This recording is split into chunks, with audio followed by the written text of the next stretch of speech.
Martin savage England का एक retired engineer था। उम्र 65 साल के आसपास थी। उसने डिसाइड किया कि अब जिंदगी के बचे हुए दिन सुकून और धूप में गुजारे जाएं।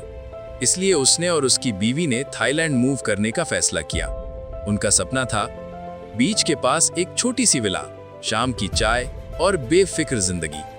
शुरू में सब कुछ परफेक्ट लग रहा था।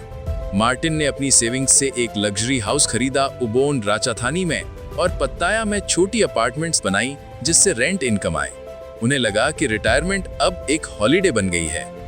लेकिन कुछ साल बाद कहानी बदल गई। एक बाउंड्री डिस्प्यूट, जमीन की सीमा का झगड़ा शुरू हुआ। पड़ोसी ने कहा कि मार्टिन की वॉल उसके प्लॉट के अंदर तक गई है। पहले तो छोटा मसला लगा, मगर धीरे धीरे केस कोर्ट तक चला गया। लीगल डॉक्यूमेंट्स, प्रॉपर्टी लॉज, सब कुछ कंफ्यूजिंग था। थाईलैंड के कानून फॉरेन लोगों के लिए आसान नहीं थे। मार्टिन ने कहा था, मैं इंजीनियर हूं, लॉयर नहीं। मुझे लगा सब सेफ है, पर मैं गलत था।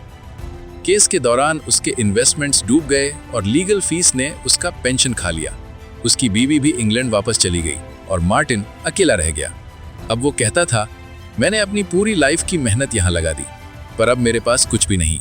मैं बिल्कुल अकेला हूँ। शहर के लोग उसे ओल्ड ब्रिटिश बाबा कहते, जो हर दिन समुंदर के किनारे जाकर लिखता रहता था अपनी डायरी में। मैं सुकून ढूंढने आया था, पर सुकून के साथ तन्हाई भी मिल गई।